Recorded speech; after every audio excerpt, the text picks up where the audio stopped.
하나님 말씀 보도록 하겠습니다. 열왕기상 8장 41절부터 43절까지입니다.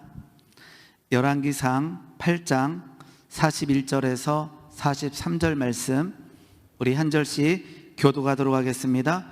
또 주의 백성 이스라엘에 속하지 아니한 자 곧 주의 이름을 위하여 먼 지방에서 온 이방인이라도 그들이 주의 크신 이름과 주의 능한 성과 주의 펴신 팔의 소문을 듣고 와서 이 성전을 향하여 기도하거든. 다 같이 읽겠습니다.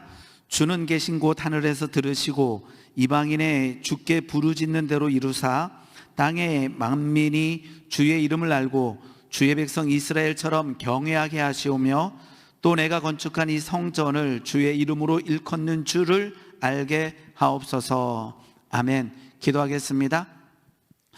하나님 아버지 감사합니다. 귀한 날 허락하여 주시고 이 새벽에 하나님께 나와 예배드릴 수 있는 은혜 허락하여 주시니 감사드립니다. 하나님, 비록 코로나로 인하여 하나님 성전에 모이지 못하고 하나님 있는 그곳 각 처소에서 예배합니다. 하나님, 그곳이 하나님의 영광이 임하는 성전 되게 하옵시고 하나님, 그곳에서 드려지는 주의 백성들의 예배를 흠양하여 주시옵소서. 예배 드릴 때에 하늘의 문을 여시며 하늘의 생명과 능력으로 주여 역사하여 주시옵소서. 하나님의 말씀을 나눕니다.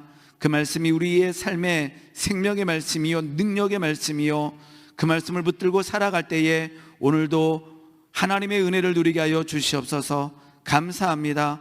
예수님의 이름으로 기도드리옵나이다. 아멘. 아멘.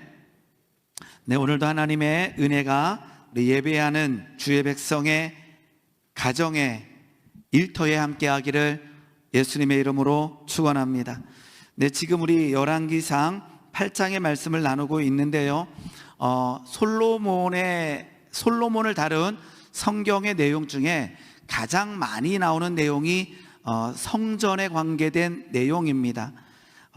그래서 5장부터 열왕기상 이제 5장부터 성전을 준비하면서 이제 열왕기상 8장에 와서는 성전이 준공되고 이제 어떤 일이 일어나냐 그러게 되면 언약궤가 성전으로 옮겨지고 그 성전에 하나님의 영광이 임하게 됩니다.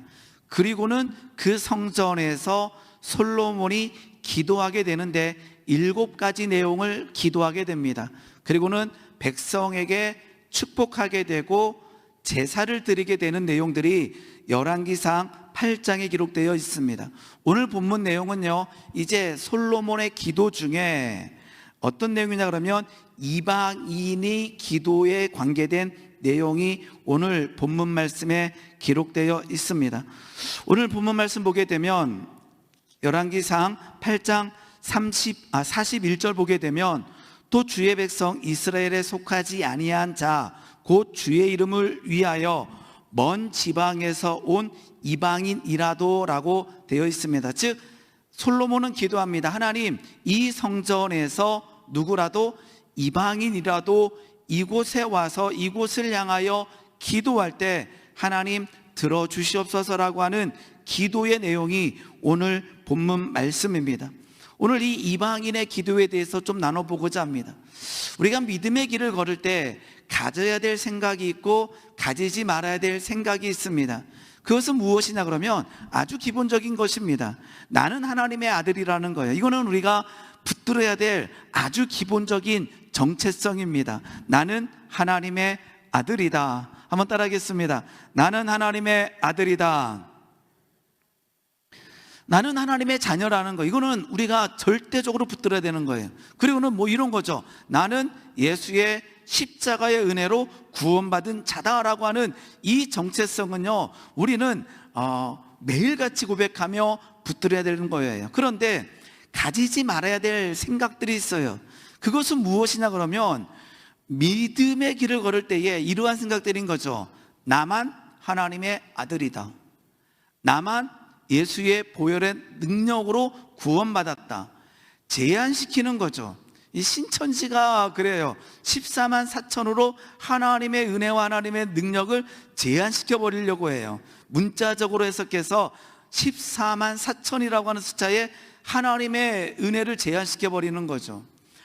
아주 가장 강력한 제한은 나만 하나님의 아들이다, 나만 예수의 보혈로 구원받은 사람이다 라고 하는 생각을 가질 때가 있다는 거죠.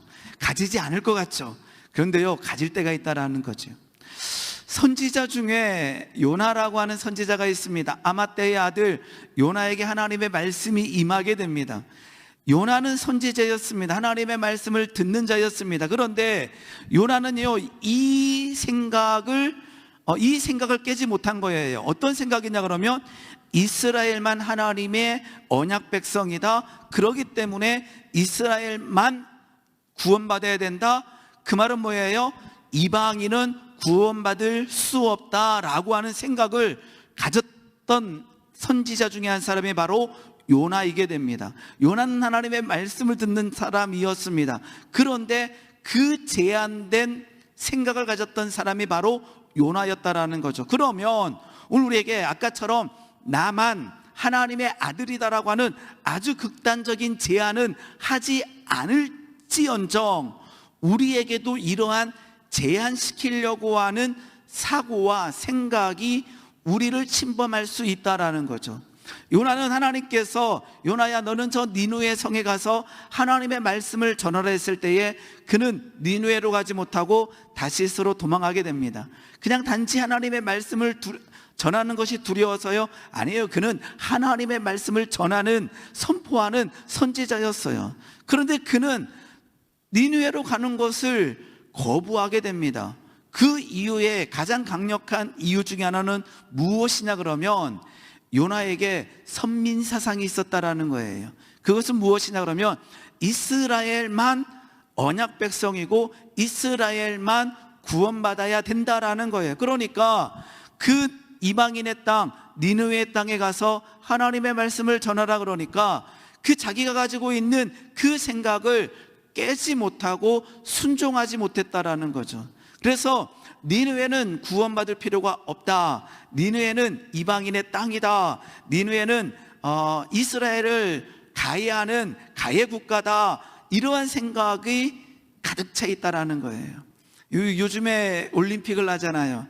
당연히 우리나라와 다른 나라 할 때 우리나라를 응원하게 됩니다.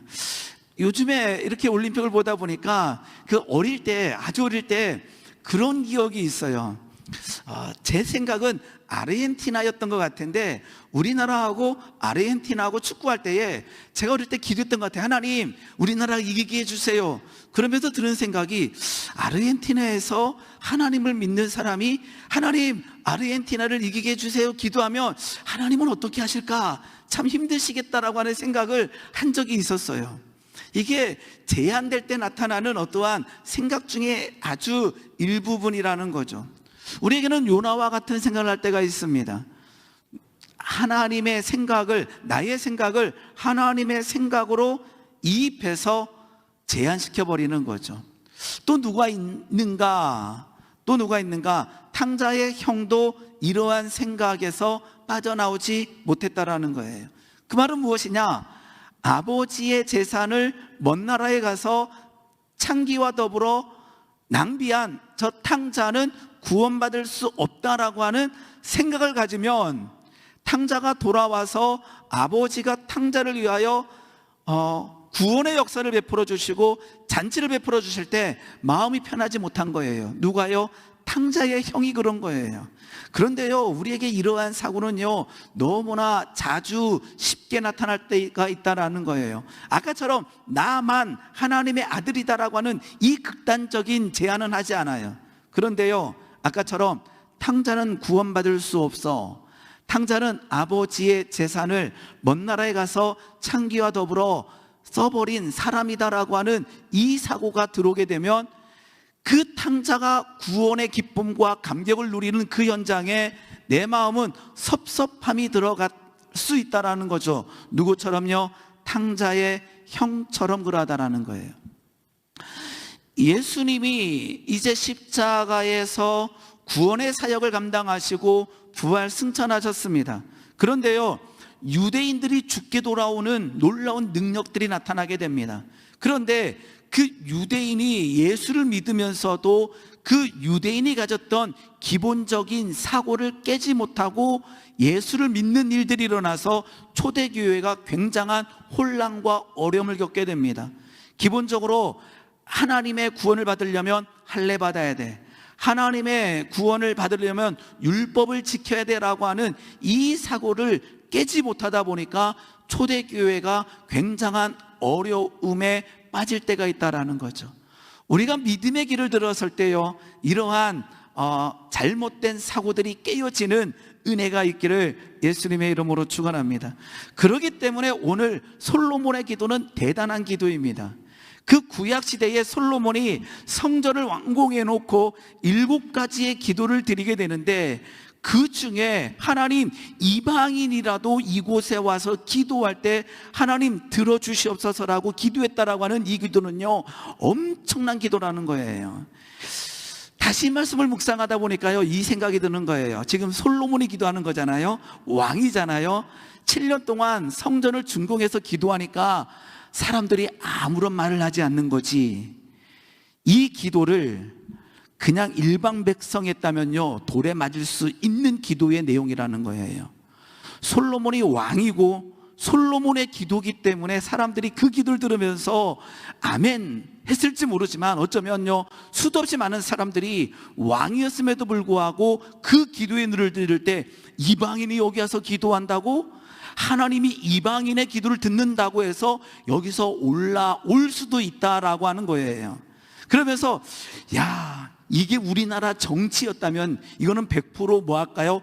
비판이 일어나는 기도의 내용일 수 있다라는 것입니다. 그러면 이것은 솔로몬의 생각인가 하나님의 뜻인가를 한번 살펴볼 필요가 있다라는 거죠. 우리 신명기 7장 1절 한번 볼까요? 신명기 7장 1절 말씀 보게 되면 이렇게 되어 있습니다. 내 하나님 여호와께서 너를 인도하사 내가 가서 차지할 땅으로 들이시고 내 앞에서 여러 민족, 헷 족속과 기르가스 족속과 아무리 족속과 가나안 족속과 브리스 족속과 히이 족속과 여부스 족속, 곧 너보다 많고 힘이 센 7 족속을 쫓아내실 때에, 다음 절입니다. 내 하나님 여호와께서 그들을 내게 넘겨 내게 치게 하시리니 그때에 너는 그들을 뭐 할 것이다? 진멸할 것이라. 그들과 어떤 언약도 하지 말 것이요 그들을 불쌍히 여기지도 말라라고 모세를 통하여 하나님의 뜻이 여호수아와 이스라엘 백성들에게 전해지게 됩니다. 그런데 이 하나님의 뜻, 하나님의 명령, 모세를 통한 이 하나님의 명령은 여리고성에 들어갔을 때에 기생 라합에 의해서 저 명령은 철저하게 무너지게 됩니다. 하나님께서는 진멸하라 그랬습니다. 어떠한 언약도 맺지 말라고 했습니다. 그런데 그들이 요단강을 건너서 이제 여리고성 전투에 들어가기 전에 정탐을 하게 됩니다. 여호수아 2장 1절 말씀 한번 보겠습니다. 여호수아 2장 1절 말씀 보게 되면 이제 이렇게 기록되어 있습니다. 눈의 아들 여호수아가 시팀에서 주 사람을 정탐꾼으로 보내며 이르되 가서 그 땅과 여리고를 엿보라 하매 그들이 가서 라합이라는 기생의 집에 들어가 거기서 유숙하더라. 이렇게 되어 있습니다. 기생 라합입니다. 이방인뿐만 아니라 기생 라합의 집에 들어가서 유숙을 하게 되는데, 그 기생 라합이 하나님의 하신 일을, 이스라엘 백성들을 통하여 하신 일을 듣고 하나님의 능력을 고백하는 일이 일어나게 됩니다. 누가요? 이방인의 땅에서 이방인이었던, 더 나아가서 기생이었던 라합이 하나님의 일하심을 듣고 하나님의 능력을 고백하는 일이 여호수아 2장 8절부터 기록되어 있습니다. 한번 볼까요? 기생 라합이 고백입니다.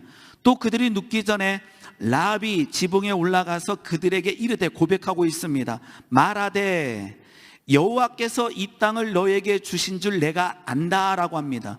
하나님의 능력, 하나님의 일하심을 이방인이, 기생이 고백하고 있는 거예요. 놀라운 고백입니다.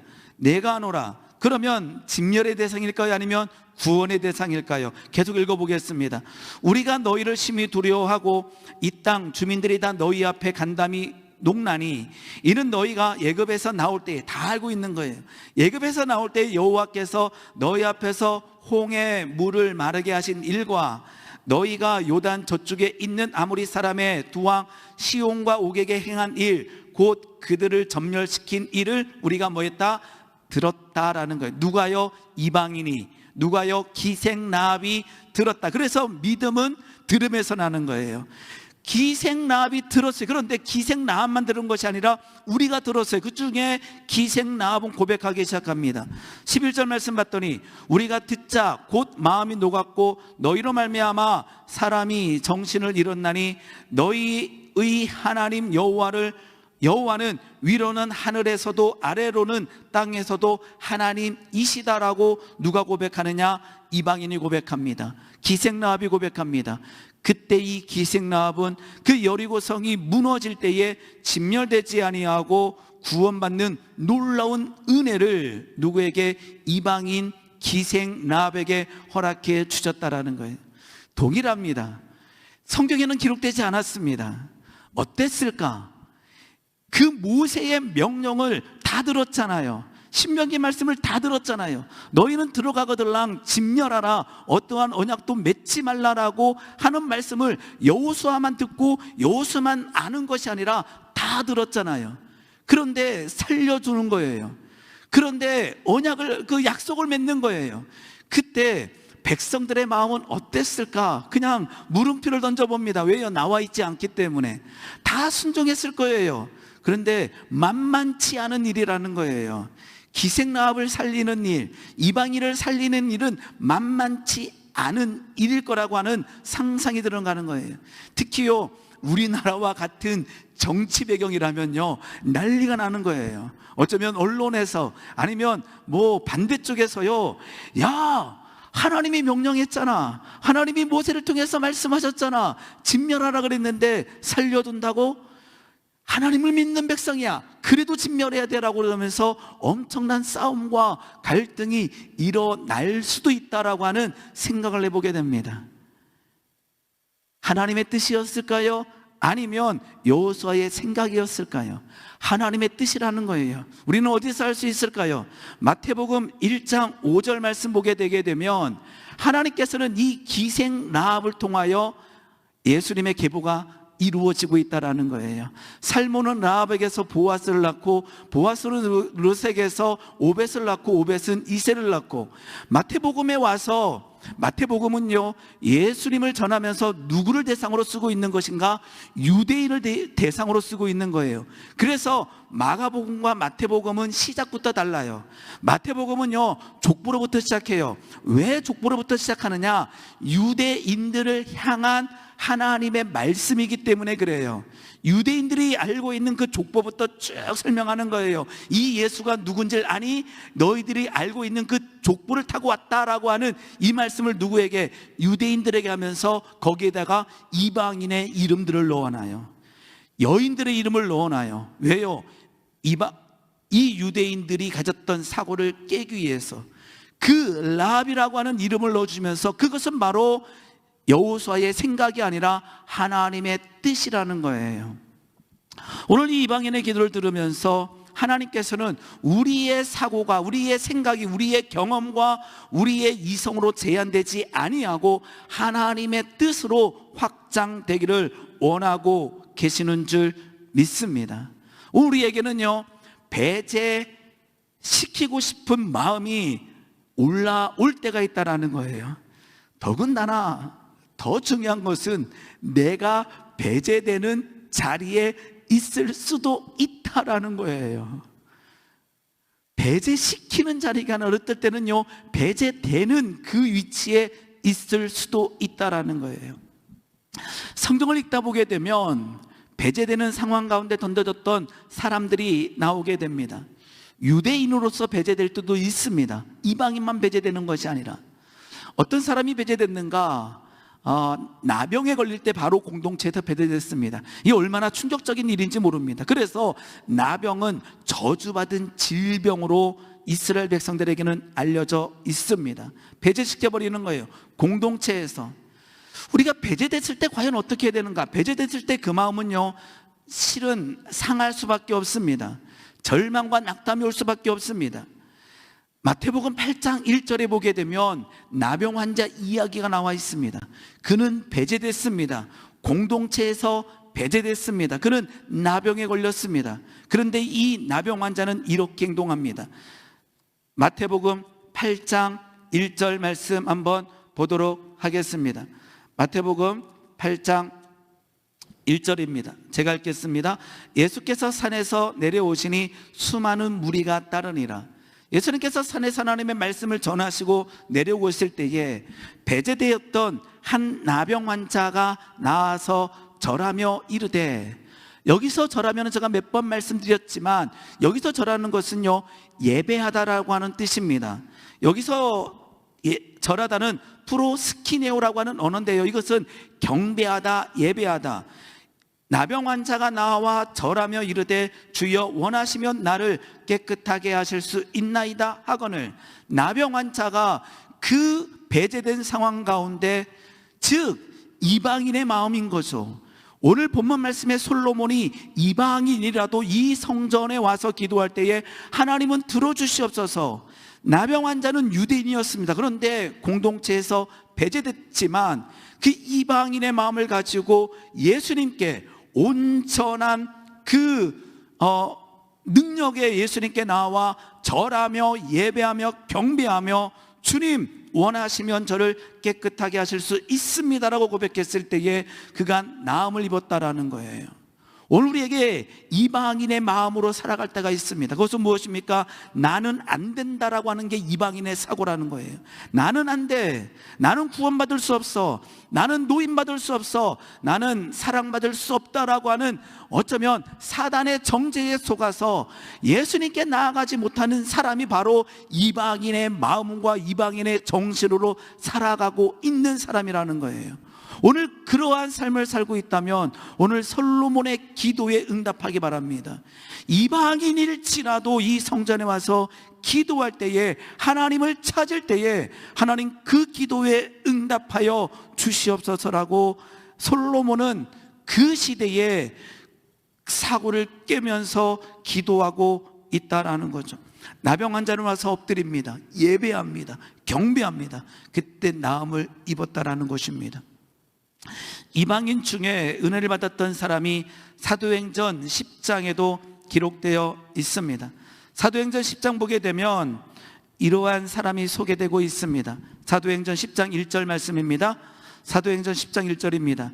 가이사랴에 고넬료라는 사람이 있으니 이달리아 부대라 하는 군대의 백부장이라. 그가 경건하여 온 집안과 더불어 하나님을 경외하며 백성을 많이 구제하고 하나님께 기도하더니, 3절입니다. 하루는 제9시쯤에 되어 환상 중에 밝히 보매 하나님의 사자가 들어와 이르되 고넬료 하니, 고넬료가 주목하여 보고 이르되 주여 무슨 일이니까? 천사가 이르되 내 기도와 구제가 하나님 앞에 상달되어 기억하신 바 되었으니 내가 지금 사람들을 요바로 보내어 베드로라 하는 시몬을 청하라. 고넬료라고 하는 이방인이 있어서 그는 하나님을 경외하는 사람이었어요. 그는 이방인이었습니다. 하나님께서 고넬료에게 말씀하십니다. 너는 요바에 사람을 보내어 베드로라 하는 시몬을 청하라는 거예요. 아까처럼 어떤 생각이 장악될 수 있을까? 우리는 성을 그냥 읽어나가야 되면 했구나라고 하지만 이때의 사고로 보게 되면 고넬료는 수도 없이 많은 고민을 해야 됩니다. 나는 이방인이다. 시몬 베드로는 유대인입니다. 유대인과 이방인은 교제하는 것을 금하는 율법이 있는 거예요. 그러니까 유대인이 이방인에 가서 교제하고 음식을 나누는 것은 유대인의 사고로 인해서 불법인 거예요. 그렇기 때문에 어떤 일이 일어나느냐? 못하는 거예요. 왜요? 나는 이방인이니까. 나는 이방인이니까 안 돼. 그냥 하나님 나에게 직접 말씀하여 주시옵소서. 아니라는 거예요. 유대인 시몬 베드로를 청하라는 거예요. 그러면 이 이방인이었던 고넬료는 무엇을 해야 됩니까? 자신의 생각을 내려놓고 그 말씀에 순종하는 거예요. 사람을 보내어 요바에 있는 시몬 베드로를 청하고 시몬 베드로도 하나님께서 역사하여 주십니다. 우리가 잘 아는 그 불결했던 그 가증한 것들을 보여주시면서 먹으라 했을 때에 베드로가 먹지 못합니다. 처음에는 그 사고를 깨지 못합니다. 그런데요, 베드로도 그 사고를 깨고 이 고넬료도 그 사고를 깼을 때에 베드로가 고넬료의 가정에 가서 하나님의 말씀을 전하게 됩니다. 그때 어떤 일이 일어납니까? 베드로가 가정에 가서 하나님의 말씀을 전할 때에 하나님의 말씀을 듣는 모든 사람에게 성령이 임하는 놀라운 능력이 어디에요? 고넬료 가정에 임했다라는 거예요. 고넬료의 사고, 어쩌면 나는 이방인인데 그는 유대인인데 그러면서 할 수 없다라고 생각할 수도 있는 그것을 깨고 순종했을 때에 하나님의 놀라운 능력이 이방인이었던 고넬료 가정에 임한 줄 믿습니다. 오늘 우리에게 이방인의 사고로 살아가고 있는 주의 백성이 계시지는 아니하시는지요? 나는 과거에 이러한 삶을 살았기 때문에, 나는 이러이러한 배경에서 태어났기 때문에 나는 안 된다, 나는 사랑받을 수 없다, 과거에 이러한 사건에 매여서 아니면 어떠한 배경에 매여서 오늘도 헤어나오지 못하는 주의 백성이 계시지는 아니하시는지요?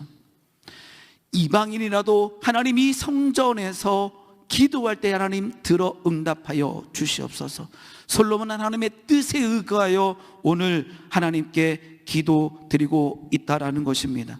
마가복음 7장 25절 말씀 보겠습니다. 마가복음 7장 25절 말씀 보게 되면 한 이방인이 나와 있습니다. 7장 25절입니다. 이에 더러운 귀신 들린 어린 딸을 둔 한 여자가, 이방인입니다, 수르보니게 여인입니다, 예수의 소문을 듣고 곧 와서 그 발 아래 엎드리니, 여기서 엎드리는 것은 아까 나병 환자의 엎드림이 아닙니다. 여기서는 프로스키네오가 아니라 그냥 철퍼덕 엎드리는 겁니다. 그냥 예배하다 경배하다 보다 그냥 절망하는 엎드림입니다. 다음 절 보겠습니다. 26절입니다. 그 여자는 헬라인이요 이방인이었습니다. 스로보니게 족속이라 자기 딸에게서 귀신 쫓아내 주시기를 간구하거늘 예수님께서 이렇게 말씀하십니다. 27절입니다. 예수께서 이르시되 자녀로 먼저 배불리 먹게 할지라 자녀의 떡을 취하여 개들에게 던짐이 마땅치 아니하니라. 유대인과 이방인을 구별하는 듯한 시험지 테스트를 그 여인에게 던집니다. 자녀와 개를 구별합니다. 유대인과 이방인을 구별하게 됩니다. 그런데 28절에 이 여자는, 이방인이었던 스로보니게 여인이었던 이 여자는 그러한 사고를 던지는 예수님 앞에 이렇게 얘기합니다. 여자가 대답하여 이르되 주여 올소이다마는 상 아래 개들도 아이들이 먹던 부스러기를 먹나이다. 29절입니다. 예수께서 이르시되 이 말을 하였으니 돌아가라 귀신이 내 딸에게서 나갔느니라 하시매, 예수님께서 그 여인에게 자녀와 개를 구별하면서 유대인과 이방인을 구별하는 듯한 말씀을 전할 때에, 맞습니다, 저는 이방인입니다, 그러나 이방인도 은혜 받을 자격이 있습니다라고 했을 때에 예수님께서는 그 여인에게 은혜를 베풀어 주시고 그 여인의 기도에 응답해 주셨다라는 것입니다. 오늘 솔로몬은 성전을 준공한 이후에 엄청난 기도를 하고 있습니다. 7가지 내용 중에 가장 충격적인 기도입니다. 하나님, 이방인이라도 이 성전에 와서 기도할 때에 하나님 들어 응답하여 주시옵소서. 오늘 이방인의 사고가 있다면, 어쩌면 이방인을 배제하는 사고가 있다면 그 생각을 내려놓고 오늘 솔로몬의 기도에 응답되어지는 순종하는 주의 백성이 되기 원합니다. 이방인이라고 생각되어질지라도 오늘 나가기 바랍니다. 실은 우리 모두는 이방인입니다. 하나님 앞에 나아가 그 성전에서 기도할 때에 하나님께서 들어 응답하여 주실 줄 믿습니다. 하나님 스로보니게 여인의 마음처럼, 하나님 고넬료의 마음처럼, 하나님 나병 환자의 마음처럼 그 성전에 나아가 하나님 앞에 나아가 엎드려 기도하는 제가 되기 원합니다 라고 기도할 때 하나님께서 들어 응답하여 주실 줄 믿습니다. 그러한 주의 백성 되기를 예수님의 이름으로 축원합니다. 기도하겠습니다. 하나님 아버지 감사합니다. 하나님 이방인이랄지라도 성전에서 기도할 때에 하나님 들어달라고 기도했던 솔로몬의 기도가 오늘 반응되어지기 원합니다. 주여, 연약한 저희들, 어쩌면 과거의 죄에, 어쩌면 상처에, 하나님 아픔에 매여 있는 저희들, 하나님 이제 성전으로 나아갑니다. 하나님께 나아갑니다. 주여, 엎드립니다. 하나님 우리의 기도에, 우리의 예배에 응답하여 주시며 하늘의 문을 여사 생명으로 능력으로 역사하여 주시옵소서. 감사합니다. 예수님의 이름으로 기도드리옵나이다. 아멘.